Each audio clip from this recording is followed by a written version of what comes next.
جانم یا حسین جانم یا حسین جانم یا حسین حسین حسین زندہ وفاداری رہے عرش عزاداری رہے تجھ پہ جیے تجھ پہ مرے نوکریے چلتی رہے ہم رہے نہ رہے ہم جیے نہ جیے ہم چلے یا رکے جہاں کے ساتھ بھی جہاں کے بعد بھی جہاں کے ساتھ بھی جہاں کے بعد بھی بادشاہ ہمارا یا حسین جانم یا حسین جانم یا حسین جانم یا حسین حسین حسین جانم یا حسین جانم یا حسین جانم یا حسین حسین حسین بادشاہ بادشاہ بادشاہ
إن أولاد رسول وليكا كرنا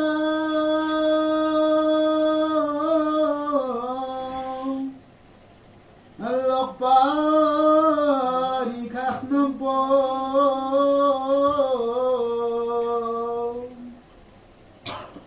دشمن نور لهريا پیون زهر مینا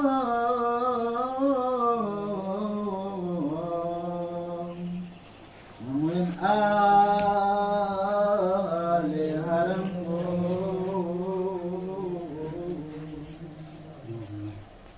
میرا جی سفر بیس بی درجا الف پیغی پروبرا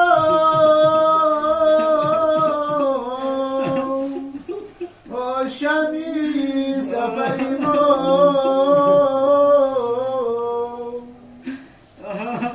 وقت رسول پیغشون فوق به چمد بوی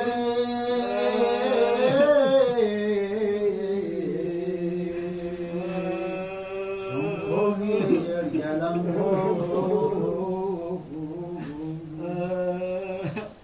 پیغاچیق پلا ستان حسن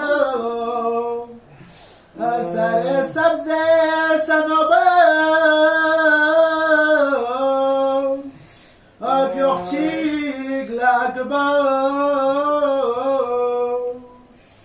پیغچیق لهلال چخوانونه ندرس سیکال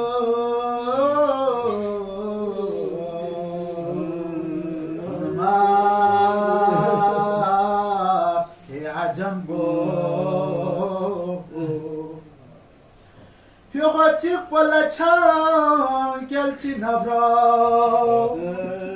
بدرس پاسه پیغاچیق لرایچی پیغاچیق لدما تون پیر گبا چیری لسیکا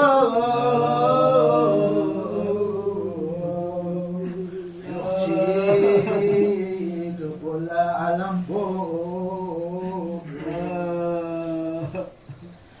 زينب لما قوامي موزين وين تزل يعني على النار لاني موغيا شامي يلي قد بيسي جلتي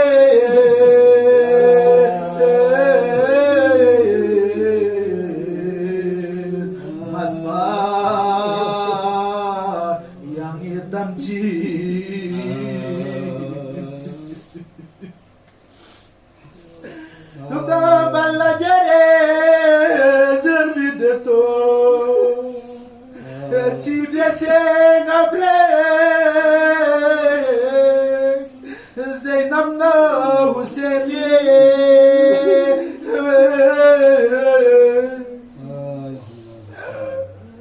برابر برے زربی دیتا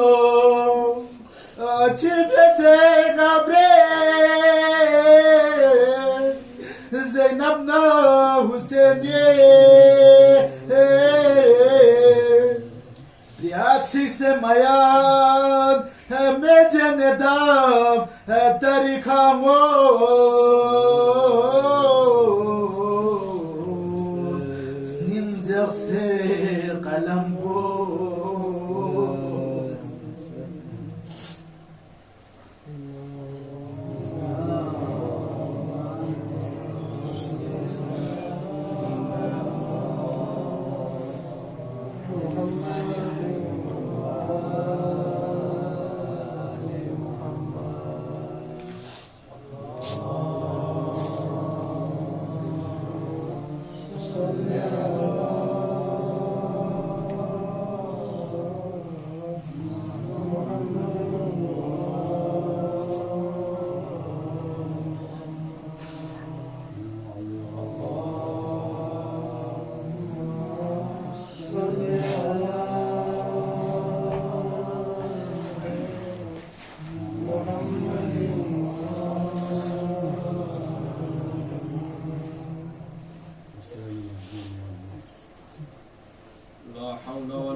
الحمد لله رب العالمين والصلاة والسلام على أشرف الأنبياء والمرسلين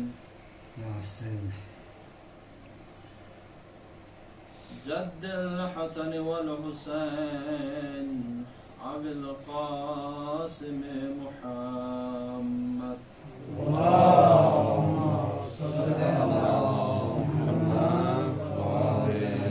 وآله الطيبين الطاهرين المظلومين الميامين سيما بقية الله الأرضين روحي وأرواحنا لك الفداء ولعنة الله على أعدائهم أجمعين أما بعد فقد قال الله تبارك وتعالى في كتابه الكريم وهو أصدق الصادقين بسم الله الرحمن الرحيم والعصر إن الإنسان لفي خسر اللهم صل على محمد وآل محمد. روز عاشورہ ہے. عموماً کہیں پر بھی روز عاشورہ متعلق کم مسائل زیادہ بیان کیے. عاشورہ حق محوری ہے. عاشورہ حق و باطل کا ملاپ ہے. عاشورہ یعنی تجدید عہد کا نام ہے کہ ہم ابا عبداللہ حسین سے تجدید عہد کریں کہ مولا اگرچہ ہم 61 ہجری میں نہیں تھے اور جس مقصد کے لیے آپ نے اس قیام کو برپا کیا دین کی خاطر، دین کو بچانے کے لیے۔ اے مولا ہم آج عہد کرتے ہیں کہ اس دین کی پیروی، اس دین پر پیروی کرنے کا عہد کرتے ہیں آپ سے۔ پیام امام حسین روز عاشورہ یہی ہے کہ امام سے پوچھا گیا کہ یا امام آپ قیام کیوں فرما رہے ہیں؟ تو امام نے فرمایا کہ میں کسی حکومت کے لیے قیام نہیں کر رہا ہوں، دنیا کی مفاد پرستی کے لیے قیام نہیں کر رہا ہوں، مقام و منزلت کے لیے قیام نہیں کر رہا ہوں، بلکہ دین کو بچانے کے لیے قیام کر رہا ہوں۔ اور امام جس کے مقابلے میں قیام کر رہے ہیں وہ یزید ہے۔ یزید کیا کر رہا تھا؟ دین کے واجبات کو ترک کر رہا تھا، محرمات کو رائج کر رہا تھا۔ بس امام نے بتا دیا کہ میں حسین دین کی بقا کے لیے اپنے بچوں کو قربان کر رہا ہوں، بس قیامت تک کے لیے اگر کوئی حسینی بننا چاہتے ہیں تو واجبات پر عمل کریں۔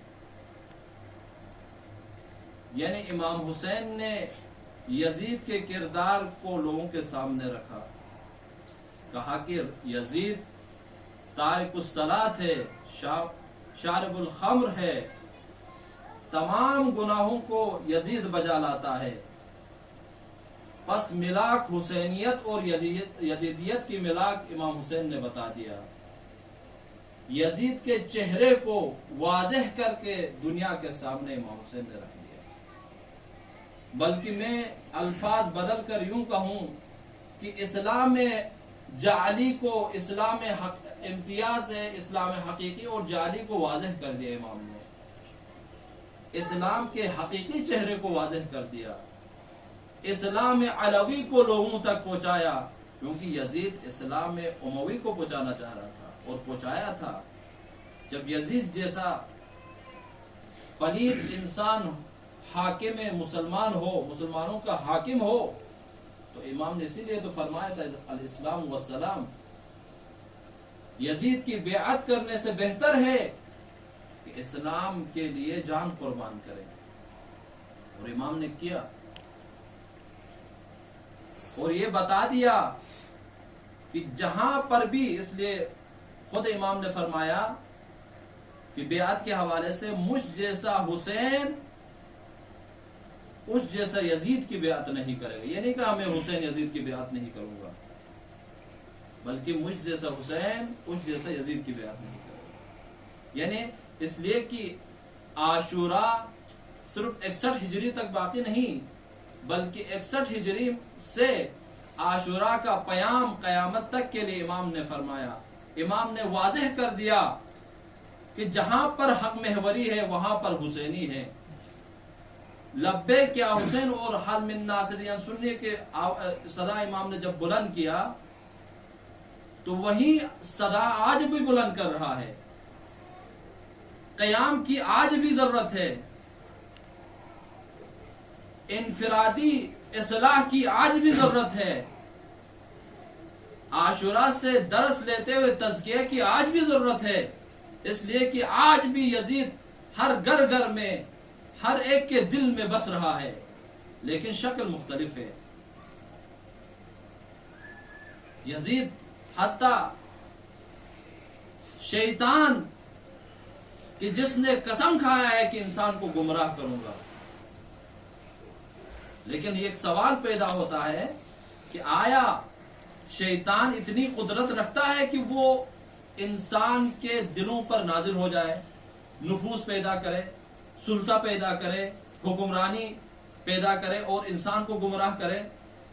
تو قرآن میں ارشاد ہوتا ہے شیطان کی جو سلطہ ہے وہ نفوذ نہیں کر سکتا جب تک خود انسان شیطان کو دعوت نہیں دیتا۔ قرآن میں ارشاد ہے، اللہ تعالیٰ نے فرمایا شیطان کی وضاحت کرتے ہوئے کہ شیطان کے بارے میں، شیطان کو حکمرانی نہیں دی اللہ نے، بلکہ جو انسان، شیطان کہتے ہیں اگر تم مجھے دعوت دو گے تو میں تمہاری دعوت کو استجابت کروں گا، اگر تم دعوت نہیں دو گے تو میرے اندر اتنی اختیار نہیں کہ میں انسان کے نفوذ پر نفوذ تک جو ہے رسائی میری ہو۔ بس انسان کے ہاتھ میں ہے.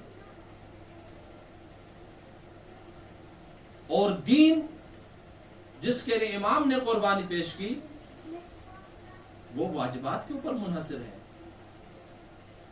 یعنی امام نے 61 ہجری میں بتا دیا، 61 ہجری سے قیامت تک اگر کوئی حسین پر رونے والا ہو، اگر حسینی کردار کو اپنانے کے لیے کوئی اگر تیار ہو تو وہ واجبات پر عمل کرے. اگر کوئی تارک الصلاۃ ہو، وہ کہے کہ میں حسینی ہوں، تو یہ صرف ادعا ہے، کیونکہ امام علیہ السلام کی بات کی منفی ہو رہی ہے، نفی کر رہے ہیں ہم. یعنی دین کی قیام کیا ہے؟ دین میں ہے کیا چیز؟ دین میں وہی واجبات ہے، روزہ، نماز، خمس و زکات. بس اس پر عمل نہیں ہو رہا ہو تو سمجھو کہ یزید کے کارخانے سے تولید ہونے والے مخلوق ہیں. حسینی کارخانے سے تولید ہونے والے، حسینی مشن کو چلانے والے نمازی ہوتے ہیں. حسینی مشن کو چلانے والے انسانیت کی مدد کے لیے آگے آگے ہوتے ہیں. حسینی مشن کو چلانے والے اسلام کی خاطر اپنی زندگی کو ملاک، اپنی دشمنی کے ملاک کو اسلام قرار دیتے ہیں، نہ ذاتی مفادات. حسین کے پیروکار دین پر جان نثار کرتے ہیں، نہ کہ دین کو اپنے اوپر نثار کریں. آل زبیر اور آل یزید، ان کے کردار کیا تھی؟ یہی تھی کہ وہ دین کو مفاد کے لیے استعمال کر رہے تھے. ظاہراً دینی لباس، اور یہ مرحلہ بہت سخت ہے جہاں پر لباس دینی ہو، ظاہراً جو شکل و شباہت دینی ہو، اور دین کے نام پر جو ہے بے دینی پھیلانا، یہ بہت سخت ہے. اور آج معاشرے میں یہی ہو رہا ہے، دنیا میں یہی ہو رہا ہے. تبھی تو کبھی امام معصوم متوجہ کراتے ہیں، کبھی نائب امام متوجہ کراتا ہے. 61 ہجری میں امام حسین علیہ السلام نے انسانوں کو متوجہ کرایا کہ یزید کی دین نہیں ہے، یہ دین کو استعمال کر رہا ہے. اور ہمارے عصر میں نائب امام خامنہئی نے واضح کر دیا، یہ جو شیعہ ہے یہ انگریزی شیعہ ہے، یہ امریکائی شیعہ ہے. بس ہر کوئی اگر لباس شیعہ لباس پہن کر آئے تو نہ سمجھو شیعہ ہے. درود پڑھے محمد آل محمد. اللهم صل على محمد وآل محمد وعجل فرجه. حضرت دین انسان کو مشکلات سے نکال دیتا ہے، پریشانی سے نکال دیتا ہے. اگر دیندار ہو تو حسینی مشن، یقیناً حقیقی مشن حسینی پر اگر کوئی چلے تو وہ قیامت تک کے لیے یہی مشن ہے. کوئی یہ دعویٰ کرے کہ میں حسینی ہوں، واجبات پر عمل نہ کرے، تو یقیناً وہ یزیدی پیروکار ہے. کیونکہ امام حسین نے اپنی پوری قربانی، اپنا پورا وجود دین کے لیے دے دیا تاکہ دین قائم رہے. لوگ دین کا نام لاتے لیکن دین ہے کیا چیز ہے اس کے بارے میں نہیں سوچتے. بس دینداری کیا ہے؟ معرفت الہی. دینداری کیا ہے؟ ہر کام میں ارادہ الہی شامل ہو. دین کیا ہے؟ حق محوری.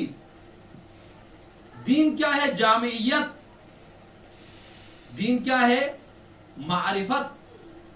اس لیے کہ نا معرفت کے ساتھ جو اعمال بجا لاتے ہیں اس کا ثواب 2 برابر ہیں. اگر معرفت نہ ہو، جس رہبر معظم بھی بار بار فرماتے ہیں، اگر بصیرت نہ ہو تو انسان گمراہ ہو جاتا ہے، اور گمراہ ہو رہا ہے. اسی لیے ابا عبداللہ الحسین نے جب مدینے سے نکلے تھے تو مختلف جگہوں میں خطبات دیے، مختلف لوگوں کو نامہ، مختلف خطوط لکھے. ابا عبداللہ الحسین نے کہا کہ آج وہ دین خطرے میں ہے. اور اس وقت کے مسلمانوں کے اندر بھی ایک چیز تھی جو بہت سخت مضر ہے مسلمانوں کے لیے، انسانیت کے لیے، وہ غفلت ہے. بصیرت سے بھی زیادہ غفلت. اس وقت بھی لوگ غافل تھے جس کی وجہ سے وقت کے امام کو نکلنے کی ضرورت پڑی. اور آج بھی انسان غافل ہے. ظاہراً دیندار ہیں، ظاہراً علوم اسلامی سے واقف ہے، ظاہراً دین سے واقف ہے، لیکن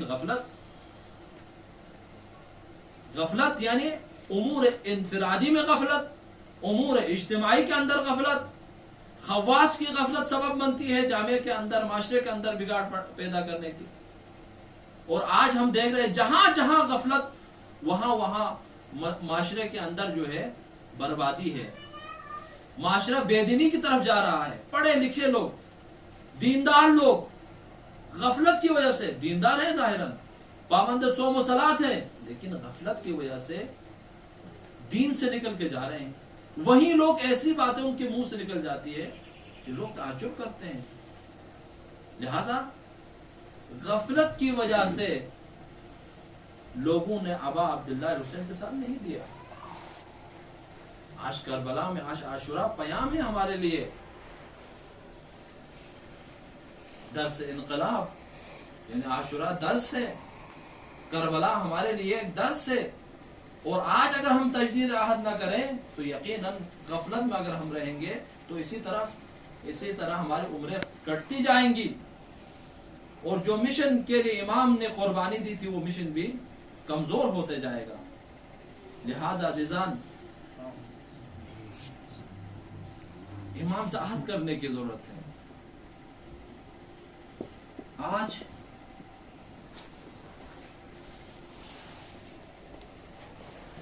روز عاشوراء ہم دیکھتے ہیں کہ کربلا میں امام کے ساتھ جو اصحاب ہیں وہ اہل بصیرت،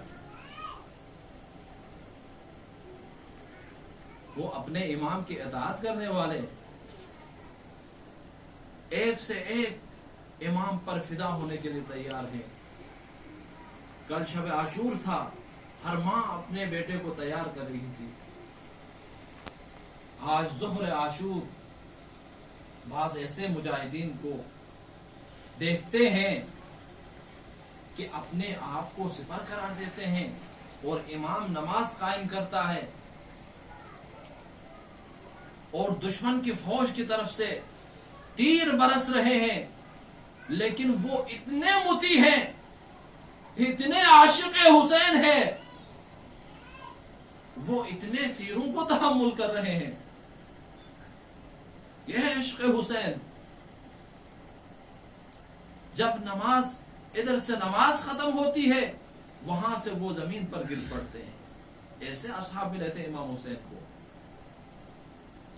امام حسین علیہ السلام نے عصر عاشوراء کے بعد ایک ایک مجاہد آتے ہیں، سب سے پہلے کڑیل جوان علی اکبر آ جاتا ہے، اذن جہاد مانگتا ہے۔ حضرت امام حسین حضرت علی اکبر سے عرض کرتے، بیٹا اکبر جا پھوپھی اماں سے اجازت لے، کیونکہ زینب نے تجھے پالا ہے۔ عزاداران ابا عبداللہ حسین حضرت علی اکبر جیسے خیمے میں وارد ہوتا ہے، گہرام مچ جاتا ہے۔ ساری بیویاں کوئی اکبر کے دامن کو پکڑ رہی ہے، کوئی کہہ رہے اکبر سے، اکبر بیٹا میدان میں مت جاؤ۔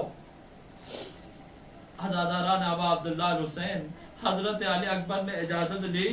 لینے کے بعد جب دوبارہ امام حسین کے پاس آئے تو ایک مرتبہ حضرت علی اکبر پلٹ کے دیکھتے ہیں کہ خیام کی طرف، جب خیمگاہ کی طرف دیکھتے ہیں تو خیمہ کے پردہ اٹھتا ہے اور گرتا ہے۔ حضرت علی اکبر دوبارہ آ جاتے ہیں، دیکھتا ہے حضرت زینب کبریٰ علی اکبر سے کہتی ہے، اے بیٹا اکبر آہستہ آہستہ جاؤ تاکہ تیری زیارت کر سکے۔ ارباب اعضاء حضرت علی اکبر امام کے پاس نے جہاد لینے کے بعد میدان کارزار میں وارد ہوتے ہیں، ہاشمی طاقت دکھاتے ہیں، اور دشمنوں کو واصل جہنم کرنے کے بعد 3 دن کا پیاسا علی اکبر واپس بابا کے پاس آ جاتے ہیں۔ آنے کے بعد حضرت علی اکبر ایک حاجت مانگتے ہیں امام حسین سے، کہتے ہیں بابا العطاش العطاش، بابا مجھے پیاس لگی ہے، امام حسین علیہ السلام نے علی اکبر سے کہا بیٹا اکبر اپنی زبان کو میری زبان پر رکھ دو۔ عزیزان محترم، عزاداران ابا عبداللہ الحسین، ایک مرتبہ حضرت علی اکبر اپنی زبان کو امام حسین کے زبان پر رکھ دیتے ہیں، ایک دم پیچھے ہٹ جاتے ہیں اور کہتے ہیں بابا جان آپ کی زبان تو میری زبان سے بھی زیادہ خشک ہے۔ عزاداران ابا عبداللہ الحسین، حضرت علی اکبر ایک مرتبہ پھر میدان کارزار کی طرف جاتے ہیں تو اتنے میں علی اکبر دیکھتے ہیں پیچھے سے کوئی آواز آ رہی ہے۔ جب حضرت علی اکبر پلٹ کے دیکھتے ہیں تو بوڑھا باپ حسین پیچھے پیچھے۔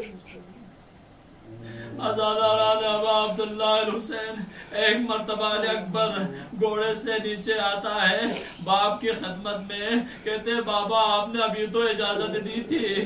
امام حسین نے فرمایا اے اکبر اگر تیرا بھی جوان بیٹا ہوتا اور موت کی طرف جانے کا اجازت مانگتا تو سمجھ لیتا ہے علی اکبر۔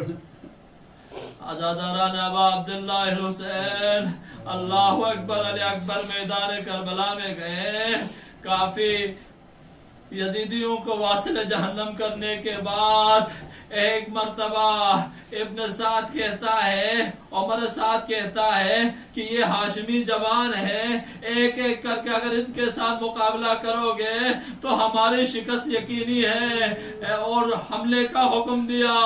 اب علی اکبر تنہا ہے، ہر طرف سے حملہ، کوئی تیر مار رہا ہے، کوئی نیزہ مار رہا ہے۔ علی اکبر زخموں سے چور گھوڑے سے زمین کربلا کی طرف آتے ہیں، آنے کے بعد آواز صدا دیتے ہیں یا ابتی ادرکنی، بابا مدد کے لیے آؤ۔ راوی کہتا ہے جب یہ آواز امام حسین نے سنی تو میں دیکھ رہا تھا حسین پاؤں کے بل نہیں بلکہ ہاتھوں کے۔ اللہ اکبر، حسین ہاتھوں کے بل چل رہے تھے، گویا حسین کی بینائی چلی گئی ہے۔ عزاداران ابا عبداللہ الحسین، حسین کے صبر کو سلام پیش کرتے ہیں۔ امام حسین ظہر عاشور کے بعد سے تمام شہداء کے لاش لا کے تھک گئے تھے، اب حضرت قاسم اجازت لے رہے ہیں۔ حضرت قاسم سے کہتا ہے اے بیٹا قاسم آپ میرے بھائی کی نشانی ہو۔ حضرت قاسم کہتے ہیں چچا جان مجھے اجازت دے تاکہ میں آپ پر فدا ہوں، لیکن حضرت امام حسین نے اجازت نہیں دی۔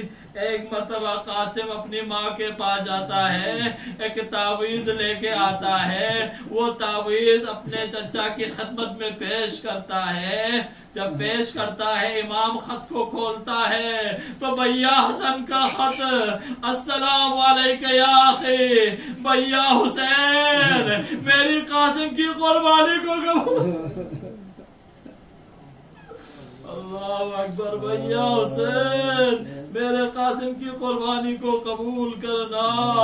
امام حسین علیہ السلام، قاسم چھوٹا تھا نا، 13 سال کا قاسم تھا، گھوڑے پر سوار ہونا بھی مشکل، قاسم کو سوار کیا، امامہ حضرت حسن وہ قاسم کے سر پہ رکھا، نانا کی تلوار کو قاسم کے حوالے کیا، کرنے کے بعد قاسم میدان کربلا کی طرف گئے، اشقیاء کو واصل جہنم کرتے ہوئے، حیدری طاقت دکھاتے ہوئے، لیکن ایک مرتبہ قاسم پر بھی چاروں طرف سے حملہ ہوتا ہے۔ حضرت قاسم جب گھوڑے سے زمین پر آتے ہیں، راوی کہتا ہے کہ عمر سعد نے کہہ دیا کہ عمر سعد نے یہ حکم کر دیا کہ بائیں طرف کے گھوڑے دائیں طرف لایا جائے، دائیں طرف کے گھوڑے بائیں طرف لایا جائے۔ حضرت امام حسین کو جب آواز دی، جب سزا دی چچا جان میری مدد کے لیے آنا، حضرت امام حسین جب حضرت قاسم کے لاشے پر پہنچے ہیں تو قاسم نہیں ملا. راوی کہتا ہے امام حسین علیہ السلام دیکھ رہے تھے قاسم کا لاشا پامال ہے. امام قاسم کے لاشے کو جمع کر رہے ہیں. اللہ اکبر اللہ اکبر. اب عباس با وفا کا نام سنتے ہی عباس کے مصائب پڑھنے کی ضرورت نہیں ہے. عباس با وفا مطیع حسین ہے, اپنے وقت کے امام کے مطیع ہے. عباس علمدار دیکھا کہ حضرت عباس علمدار نے دیکھا حضرت قاسم شہید ہو چکے ہیں, حضرت علی اکبر شہید ہو چکے ہیں. امام سے اذن مانگی تو امام نے اذن نہیں دی. کہا عباس تو میرے لشکر کا سردار ہو. عباس حضرت عباس دائیں طرف دیکھتے ہیں, بائیں طرف دیکھتے ہیں, دیکھنے کے بعد عرض کرتے ہیں مولا کس لشکر کی بات. ابو الفضل عباس جب حضرت سکینہ کی سفارش لے کے آتے ہیں تو حضرت ابو الفضل عباس کو اجازت ملتی ہے. عباس فرات تک پہنچتے ہیں. فرات پہ پہنچنے کے بعد پانی چلو میں لیتے ہیں. لیتے ہی حضرت سکینہ کی پیاس یاد آتی ہے, امام حسین کی پیاس یاد آتی ہے, حضرت اصغر کی پیاس یاد آتی ہے, اور حضرت ابو الفضل عباس پانی کو دریا پہ دے مارتے ہیں. جب مشق سکینہ لیا, مشق سکینہ لیتے ہوئے, کیونکہ عباس کی امید مشق سکینہ تھی, عباس کی امید مشق سکینہ تھی کہ عباس نے مشق سکینہ کو خیمگاہ تک پہنچانا تھا, کیونکہ سکینہ سے وعدہ کر کے کیا تھا. عباس مشکزہ لے کے خیمے کی طرف آ رہے ہیں. ادھر سکینہ بچوں کو جمع کر رہی ہے. بچوں اب گھبراؤ نہیں, میرا عباس, میرا چچا عباس بڑا بہادر ہے. جب علم کو دیکھ رہی تھی, جب علم بلند تھی تو سکینہ خوشی سے بچوں کو جمع کر رہی تھی. ایک مرتبہ دیکھتی ہے کہ علم سرنگون ہوتی ہے. اب سکینہ نے سمجھا بھیا اکبر گیا تھا واپس نہیں آیا, قاسم گیا تھا واپس نہیں آیا. بچوں سے کہتی ہے سکینہ اے بچوں اب صبر کرو میرا چچا آئے گا. ایک مرتبہ ایک لعین جب حضرت ابو الفضل عباس کا ایک ہاتھ کی طرف اشارہ کرتے ہیں, ایک بازو شہید دوسرا بازو شہید, اس کے باوجود حضرت عباس علمدار نے مشکزہ سکینہ کو مضبوطی سے پکڑا ہوا ہے. لیکن جب دشمن سمجھتے ہیں عباس کی طاقت مشق سکینہ پر ہے, ایک لعین کو حکم دیتے ہیں, ایک تیر چلاتے ہیں, مشق سکینہ سے پیوس ہوتا ہے. جب تیر مشق سکینہ سے پیوس ہوتا ہے تو عباس کی آس ٹوٹ جاتی ہے. عباس نا امید ہوتا ہے اور عباس زمین کربلا میں تشریف لاتے ہیں اور ادرکنی کی صدا بلند کرتے ہیں, یا اخی ادرکنی. حضرت امام حسین حضرت عباس کے پاس پہنچ جاتے ہیں. پہنچ جانے کے بعد جب دیکھتے ہیں حضرت ابو الفضل عباس کہ ایک آنکھ میں ایک تیر پیوس ہے, حضرت امام حسین عباس سے کہتے ہیں بھیا عباس آخری اگر وصیت ہے تو بتا دو. بھیا عباس ایک دفعہ حسین کو دیکھو. تو حضرت ابو الفضل عباس فرماتے ہیں بھیا حسین جن آنکھوں پر خون ہو وہ کیسا دیکھے. اجرکم اللہ اجرکم اللہ آزادران ابا عبداللہ الحسین. جب آخر امام حسین علیہ السلام کے تمام اصحاب با وفا شہید ہونے کے بعد حسین تنہا رہ جاتا ہے. عاشور ہے نا آج, امام حسین تنہا رہ جاتا ہے. امام حسین علیہ السلام ودا کے لیے جاتے ہیں. ودا کے لیے جانے کے بعد زینب سے کہتا ہے زینب بہن میری ماں نے وصیت کی تھی اپنے بازو لے آؤ, میں بازو کو بوسہ دے دوں.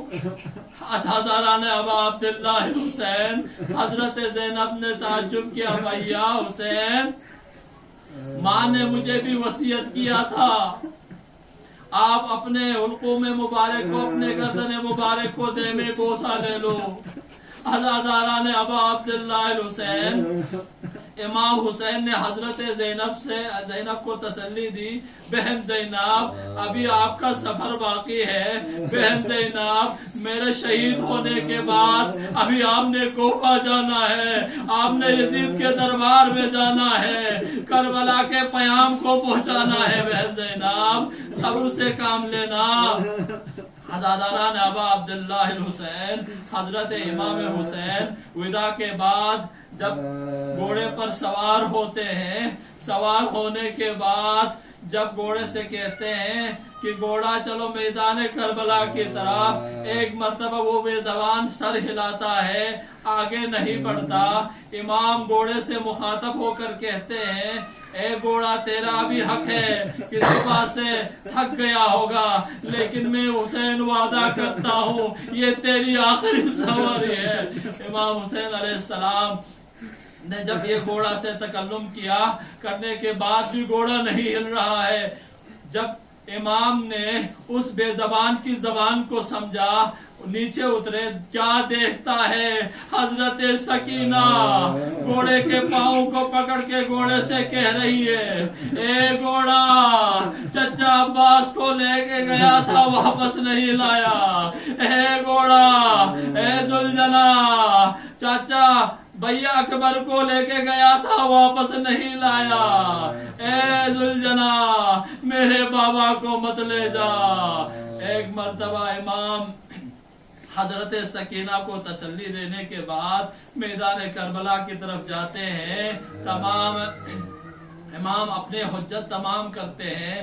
حجت تمام کرنے کے بعد جب اشقیاء امام کی حجت کو نہیں سنتے, اس وقت امام اپنی تلوار کو نیام سے نکالتے ہیں اور حیدری طاقت دکھاتے ہوئے کئی لوگوں کو, کئی اشقیاء کو واصل جہنم کرنے کے بعد جب دیکھا عمر سعد نے کہ حسین ابن علی حیدری طاقت دکھا رہے ہیں, تو حکم دیا چاروں طرف سے حملے کا. چاروں طرف سے حملہ کیا. کسی نے نیزے سے حملہ کیا, کسی نے پتھر سے, کسی نے تلوار سے, کسی نے تیر سے. اس کے بعد حضرت زینب تل زینبیہ سے یہ منظر دیکھ رہی ہے, یہ تل زینبیہ سے یہ منظر دیکھ رہی ہے. ایک مرتبہ زینب دیکھتی ہے جہاں پر بوسگائے رسول خدا ہے وہاں پر شمر لعین کا پاؤں, شمر کے ہاتھ پر خنجر, شمر کے ہاتھ پر خنجر, گردن حسین, ارمان دل زینب, ارمان دل زینب.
Chila, Mikla, Tom, Akbari.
اللهم إنا نسألك ندعوك نقسم عليك باسمك العظيم الأعظم العز الأجل الأكرم يا الله يا الله يا الله يا الله يا الله يا الله اللهم اهدنا من عندك واحفظ علينا من فضلك وانشر علينا من رحمتك وانزل علينا من بركاتك اللهم اقض هوائجنا الشرعية ظاهرية وكلية ظاهرية وباطنية دنيوية وأخروية بحرمة محمد وآل خير البريات صلوات الله عليهم أجمعين برحمتك يا أرحم الراحمين اللهم بلغ أرواح المؤمنين والمؤمنات بسم الله